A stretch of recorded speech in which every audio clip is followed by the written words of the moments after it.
That will be the best pre-workout you can take. I'm a sweaty boy when I train. I just need to like lift my finger and I start sweating. So those of you guys who are like me, you're probably going to find this hugely beneficial. So electrolytes basically consist of salt, sodium, potassium, magnesium and calcium for the main part. That's what we're going to talk about. And then also the benefits of them: they control the flow of fluid in and out of cells, and also involved in nerve impulses, you know, like firing up the nervous system. And then obviously hydration as well, but it's just not as simple in terms of hydration as just drinking water. By drinking water without like a lot of water without adequate electrolytes, you can just end up pretty much diluting the electrolytes. So what you want for hydration is you want to be consuming electrolytes as well.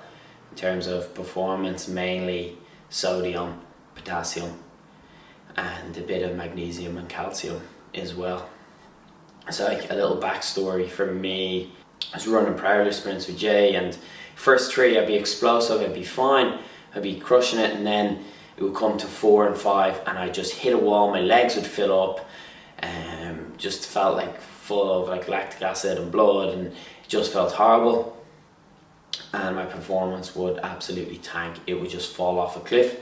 I did literally a week of increasing my salt intake via pink Himalayan sea salt, so that's my favorite, and then tried the same sprints the next week. Hit 4, I was fine, 5, fine, 6, 7. We did 10 and my performance just stayed up. I didn't fall off any cliff. I didn't have the same pain in my legs, didn't have that same horrible feeling, and training was just a lot more enjoyable when you feel you're recovering between sets and you've got the energy to really attack it. Like, it's another sign of low electrolytes, along with cramping.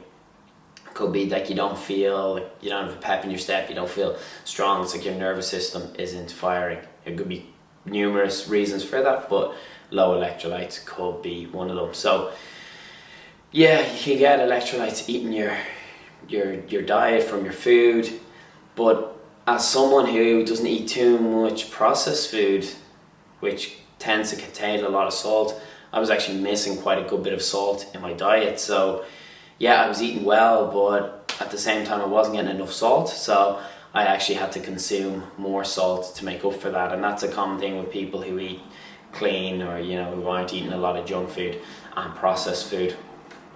So yeah, that's a little quick recap on electrolytes, just brief. I'll do an in-depth video on it someday, but that's not the purpose of this video. This video is going to show you how I make my own, and just how it can just make training a lot more enjoyable, because your performance increases, your recovery increases, and then just the pain that you experience during training is a fraction of what it usually is. And especially these hot summer days, it's going to be more important because you're sweating now, and that's where you lose a lot of your sodium. So it's vital that you're replacing it and that you're not just drinking water. So I hope you find this useful, but let's get to it now.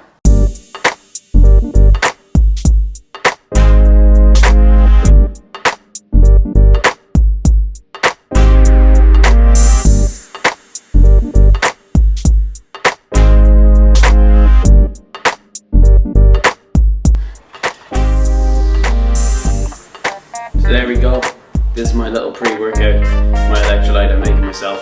I don't know, there's a few good brands out there, but haven't really seen enough. It would be handy if I just had a nicer drink, but I'm going to throw some salt in that. So pink Himalayan sea salt, some low sodium salt just to get potassium, and a tiny bit of magnesium. So pink Himalayan sea salt looks after the sodium.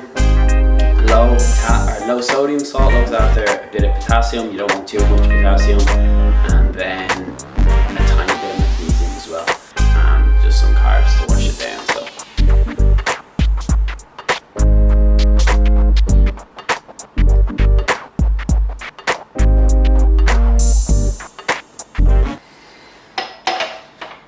that will be the best pre-workout you can take.